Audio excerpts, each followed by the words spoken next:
Manua sepekan kembali ke hadapan Anda. Mahasiswa ULM berinovasi membuat karya berupa kamus online yang diberi nama aplikasi e-Dictionary for Healthy Policy Administration Student, sebuah aplikasi yang berisikan istilah-istilah AKK atau administrasi kebijakan kesehatan. Sementara itu pula pemirsa, aplikasi e-Dictionary for Healthy Policy Administration Student ini, yakni kamus istilah AKK secara online maupun cetak, merupakan inovasi kreatif kewirausahaan guna terciptanya wirausaha muda yang mandiri. Inilah para mahasiswa Prodi Kesehatan Masyarakat Fakultas Kedokteran ULM berkolaborasi dengan Prodi Ilmu Komputer Fakultas MIPA dan Prodi Bahasa serta Sastra Indonesia FKIP ULM yang berhasil membuat karya inovasi berupa kamus online. Kamus online ini disebut aplikasi e-Dictionary for Health Policy Administration Student, yakni aplikasi kamus online berisikan istilah-istilah AKK atau administrasi kebijakan kesehatan. Zuhrufa Wana Yolanda, Ketua Tim PKMK Program Kreativitas Mahasiswa Bidang Kewirausahaan, menyatakan aplikasi ini bermanfaat bagi semua kalangan, seperti akademisi, aktivis kesehatan, serta para mahasiswa. Aplikasi ini sangat membantu memudahkan pencarian istilah-istilah administrasi kebijakan kesehatan secara cepat dan tepat. Datang dari survei kebutuhan mahasiswa yang menyatakan bahwa mahasiswa itu memerlukan adanya kamus istilah administrasi kebijakan kesehatan. Kenapa di bidang itu? Karena di bidang tersebut, di bidang AKK sendiri memiliki banyak sekali konsentrasi yang menjadikan bidang tersebut memiliki istilah-istilah yang harus dipahami oleh mahasiswa. Aplikasi ini sendiri untuk memudahkan mahasiswa atau para akademisi dalam mencari istilah-istilah administrasi kebijakan kesehatan secara cepat dan mudah. Karena pembelajaran sekarang berbasis daring, sehingga dengan hadirnya aplikasi ini akan mendukung proses pembelajaran dari bidang administrasi kebijakan kesehatan. Sementara itu, Banjar TV berkesempatan melakukan wawancara dengan anggota tim seperti Riana yang bertugas dalam hal promosi dan pemasaran, M. Naufal sebagai icon designer, dan Kusnul yang bertugas melakukan editor kebahasaan di dalam kamus AKK tersebut. Jadi dalam pembuatan kamus ini saya sendiri mengerjakan untuk mengumpulkan istilah-istilah. Jadi kami membuat draft untuk kamus istilah administrasi kebijakan kesehatan. Dengan adanya aplikasi ini memang benar-benar membantu kita sebagai mahasiswa kesehatan masyarakat untuk memahami istilah-istilah administrasi kebijakan kesehatan. Dalam aplikasi dan buku kamus ini dibikin agar menarik dan meningkatkan minat orang untuk mengunduh dan membeli buku aplikasi ini. Pertama, warna itu terinspirasi dari alma mater Unlab yang berwarna kuning. Jadi agar menambahkan dari identitas dari kampus Universitas Lambung Mangkurat. Sesuai dengan aplikasinya, kami berjalan selama 2 bulan. Jadi sambil dengan menyusun buku dari kamus AKK dan juga menyusun aplikasinya, sekalian untuk dibikin desain juga. Setelah kosakata tadi kemudian diedit untuk perbaikan kaidah bahasa dan ejaan sesuai pedoman ejaan bahasa Indonesia yang baik dan benar. Aplikasi ini adalah dapat bermanfaat bagi proses pembelajaran mahasiswa PSKM ULM. Adapun juga bisa bermanfaat masyarakat yang ingin mengetahui istilah-istilah dalam kamus AKK. Inovasi kamus online ini berawal dari survei kebutuhan mahasiswa peminatan administrasi kebijakan kesehatan AKK yang kemudian terdorong menciptakan sebuah karya aplikasi kamus online untuk mempermudah pencarian arti istilah dalam AKK itu sendiri. Portasia, Banjar TV.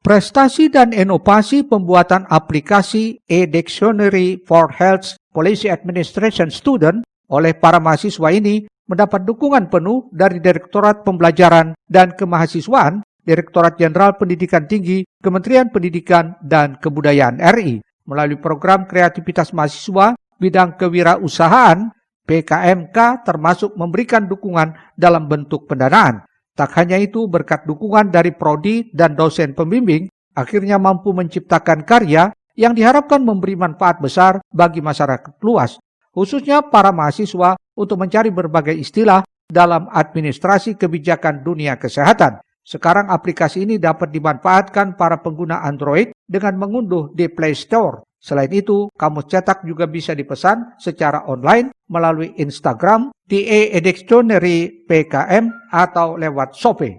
Jadi untuk kamus cetak sendiri bisa kalian beli melalui Instagram kami Dictionary PKM, melalui Shopee juga dengan kata kuncinya Kamus Istilah Administrasi Kebijakan Kesehatan. Selain itu untuk aplikasinya bisa kalian download di Play Store dengan cari aja e-Dictionary for Health Policy Administration. Semoga aplikasi ini dapat mendukung pembelajaran berbasis daring dan juga luring sehingga mahasiswa akan mudah dalam mencari istilah-istilah dan membantu mahasiswa dalam pembelajaran. Kedepannya aplikasi ini akan dikembangkan lebih lanjut agar kosakatanya semakin beragam dan menambah fitur-fitur menarik lainnya. Risna, Banjar TV.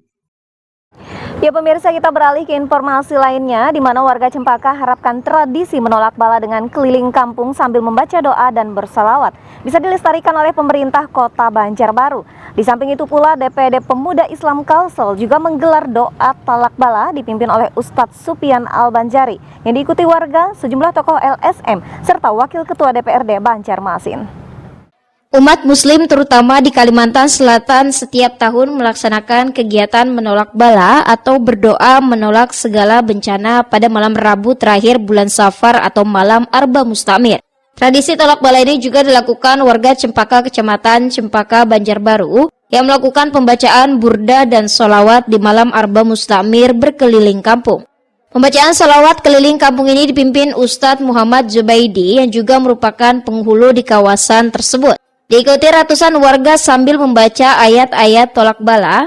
Menurut Ustadz Muhammad Zubaidi, tradisi tolak bala di malam Arba Mustamir ini merupakan bentuk doa umat muslim untuk memohon dijauhkan segala bala atau bencana seperti COVID-19 yang terjadi sekarang ini. Maka kami kegiatan ini diadakan untuk menghindari daripada bala yang akan turun di kampung kita ini. Nah, dalam kata lain, hebatnya bagaikan mengusir suatu bala yang mau turun sebagai temeng lah dalam kegiatan ini sebagai agar masyarakat kita kampung ini terhindar daripada bala-bala yang tidak diinginkan. Amin. Nah, jadi maka dari itu setiap acara ini rutin setiap tahun diadakan. Walaupun ya di tengah-tengah COVID ini tetap kami melaksanakan karena COVID itu bala.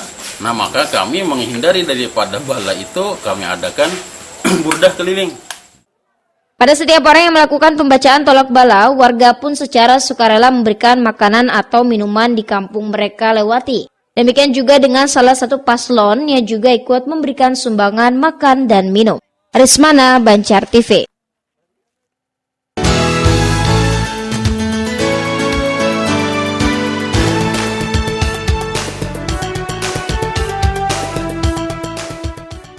Rabu tanggal 14 Oktober 2020 merupakan Rabu terakhir bulan Safar dalam penanggalan Hijriah. Umat Muslim mempercayai pada Arba Mustamir akan diturunkan ribuan bala yang memang tidak kasat mata. Namun kepercayaan tersebut sudah ada sejak dulu di masyarakat Banjar, Kalimantan Selatan. Kepada umat Muslim disarankan untuk membaca doa tolak bala dan amalan tertentu agar terhindar dari mara bahaya. Setidaknya hal itulah yang dilakukan DPD Pemuda Islam Kalsel di markasnya di Jalan Pekapuran, Banjarmasin. Doa tolak bala ini dipimpin Ustadz Supian Al-Banjari, diikuti warga dan sejumlah tokoh LSM, serta Wakil Ketua DPRD Kota Banjarmasin, M. Yamin, yang turut hadir dalam kegiatan tersebut. Mengingat kami beberapa LSM Kalsel selalu rutin melaksanakan kegiatan-kegiatan agama. Hari ini kebetulan kegiatan rutin melaksanakan doa tolak bala di hari Arba Mustamir. Mudah-mudahan di hari Arba Mustamir ini adalah di akhir bulan Safar, tentunya banyak sekali bala yang diturunkan Allah. Nah, untuk itulah dengan doa kita pada hari ini bersama beberapa pimpinan LSM Kalsel, ada kurang lebih 30 LSM yang tergabung dengan kita melaksanakan jihad ini. Mudah-mudahan apa yang kita lakukan ini akan mendapat berkah dan syafaat. Jadi sekali doa kita, mudah-mudahan juga doa kita akan dikabulkan oleh Allah.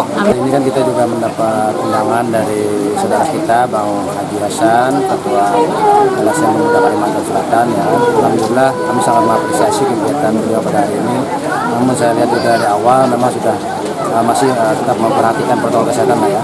Dan kegiatan ini sangat luar biasa karena kita anggap bahwa kita bersama-sama dengan mungkin lapisan seluruh LSM untuk melaksanakan doa bersama di Arma Mustakbir pada hari ini. Kami dari DPRD Kota Banjarmasin itu sangat mengapresiasi kegiatan yang seperti ini. Semoga dengan acara pada hari ini kita bisa Banjarmasin ini dengan berjalan lancar, aman, damai, dan tentram untuk ke depannya. Momen ini rutin digelar pemuda Islam dengan harapan agar mendapatkan keberkahan dan semangat serta doa yang dipanjatkan dikabulkan Allah Subhanahu wa taala sehingga Banjarmasin terhindar dari segala bala dan musibah. Rijali Apandi, Banjar TV. Ya pemirsa, selanjutnya mengenai ungkapan bahasa Banjar saat ini dinilai kian tergerus zaman. Bahkan banyak generasi muda sekarang yang tidak mengerti dengan bahasa daerahnya sendiri. Padahal bahasa Banjar yang memiliki 3 subdialek yaitu bahasa Banjar Bakula, Banjar Hulu, dan Batang Banyu adalah merupakan bahasa pergaulan tidak hanya untuk di Kalsel, melainkan hampir di sebagian Kalimantan, seperti di Kalteng, Kaltim, Kalbar, dan Kalimantan Utara. Hal itu disampaikan oleh budayawan dan praktisi seni Agus Suseno saat berkunjung ke DPRD Kalsel. Syair menambah isi kepada gasan anak cucu. Seiring perkembangan zaman, ungkapan bahasa Banjar saat ini dinilai kian tergerus zaman. Bahkan banyak generasi muda sekarang yang tidak mengerti bahasa daerahnya sendiri. Setidaknya hal itu disampaikan salah satu budayawan dan praktisi seni Kalimantan Selatan, Agus Suseno, saat berkunjung ke DPRD Kalsel belum lama tadi. Kunjungan seorang diri tersebut ditemui salah satu anggota Dewan Kalimantan Selatan dari fraksi PDIP, Pahrani. Agus menyampaikan kekhawatirannya akan kelestarian sastra bahasa Banjar yang dinilai kian tergerus pengaruh berbagai ungkapan dari bahasa lain. Apalagi dengan perkembangan teknologi yang semakin cepat, mudah terjadi penyimpangan norma kebahasaan atau yang disebut dengan istilah intervensi bahasa. Akibatnya banyak anak muda sekarang yang justru lebih paham dengan ungkapan dari bahasa lain dibanding bahasa daerahnya sendiri atau bahasa Banjar. Padahal menurutnya bahasa Banjar memiliki 3 subdialek, yaitu bahasa Banjar Bakula, Banjar Hulu, dan Batang Banyu.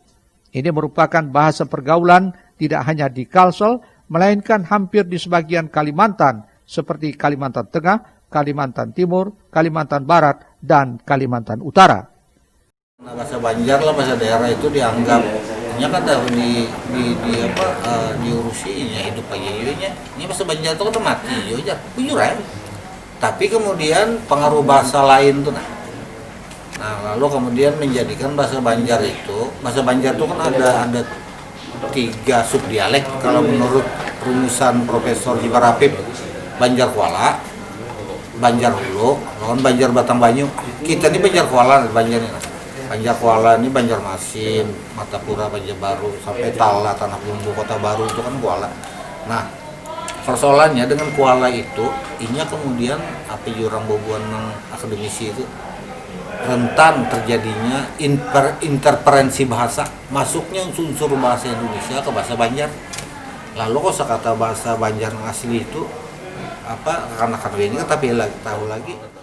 Upaya melestarikan bahasa Banjar menurut Agus sebenarnya sudah dilakukan, bahkan memiliki dasar hukum, yaitu Perda Provinsi Kalsel nomor 6 tahun 2009 tentang pemeliharaan kesenian daerah dan Perda nomor 7 tahun 2009 tentang pemeliharaan dan sastra daerah.